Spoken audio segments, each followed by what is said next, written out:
ঠাকুর তাকে এমনভাবে দেখল যেন সে অপরিচিত। হাম্মামের হৃদয় ভেঙে গেল, কিন্তু তিনি কিছু বললেন না। তিনি মসজিদে গেলেন, সেখানে কেউ তাকে এক টুকরো রুটি এবং এক কাপ চা দিল। তিনি তা দিয়েই ইফতার করলেন।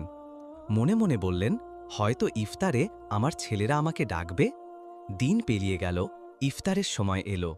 হাম্মাম তার ছেলেদের বাড়ির সামনে গিয়ে বসলেন। টেবিলে ছিল অসংখ্য খাবার, আর হাসির আওয়াজ ভরে উঠেছিল পরিবেশ। তিনি সাহস করে দরজায় টোকা দিলেন। বড় ছেলের স্ত্রী বেরিয়ে এলো এবং অসন্তুষ্ট হয়ে বলল, এখন কি নিয়ে এসেছ? হাম্মাম বললেন, আমার মেয়ে, আমি ইফতার করতে এসেছি, আমাকে কিছু খেজুর দাও, আমি চলে যাব। স্ত্রী ভেতরে গিয়ে হিজাওকে জিজ্ঞেস করল। হিজাও চিৎকার করে বলল, কতবার বলেছি তাকে কিছু দেবে না, আজ দিলে কাল আবার আসবে। তারপর দরজা বন্ধ করে দিল তার মুখের ওপর। হাম্মাম মসজিদে ফিরে গেলেন, কিন্তু তার পদক্ষেপ আগের চেয়ে দুর্বল ছিল। মসজিদের দরজায় কিছু বৃদ্ধ বসেছিলেন। তারা তাকে আসতে দেখে বলল, কি হয়েছে হাম্মাম, আবার কি তোমার ছেলেরা তোমাকে তাড়িয়ে দিল? হাম্মাম শুধু হালকা হেসে মাথা নিচু করলেন, যেন তিনি ব্যথায় অভ্যস্ত হয়ে গেছেন।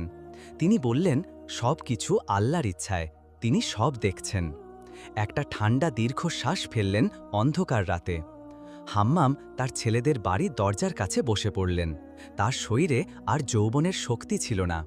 মাটি ঠান্ডা ছিল, কিন্তু তার হৃদয়ের ব্যথা মাটির ঠান্ডার চেয়েও কঠিন ছিল।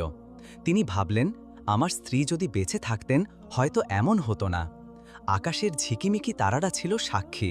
একজন বৃদ্ধ বাবা তার ছেলেদের বাড়ির বাইরে পড়ে আছে, মাথা রাখার জায়গা খুঁজে পাচ্ছেন না। তিনি তার কাপা হাতের দিকে তাকালেন, যে হাতগুলো সব ঋতুতে কাজ করেছিল এই সন্তানদের জন্য, আর আজ তারা তাকে তাদের টেবিলে বসতেও দিচ্ছে না। আমি কি সত্যিই তাদের ওপর বোঝা হয়ে গেছি? হাম্মাম নিজেকে প্রশ্ন করলেন, কিন্তু কেউ উত্তর দিল না। ফজর কাছে এলো, গ্রামের বাড়িগুলোতে আলো জ্বলতে শুরু করল। মোরগের ডাক উঠল, আর মুয়াজ্জিন মসজিদ থেকে সেহরির জন্য ডাক দিলেন। হাম্মাম আশা করেছিলেন এবার হয়তো তার ছেলেরা তাকে ডাকবে।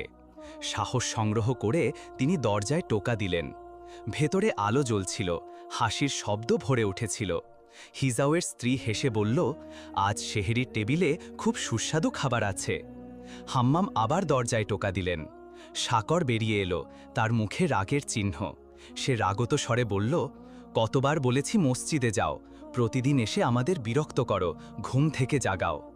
হাম্মাম দুর্বল কণ্ঠে বললেন, আমার ছেলে, আমাকে একটু রুটি দাও, মসজিদে গিয়ে খাবো। সাকর ভেতরে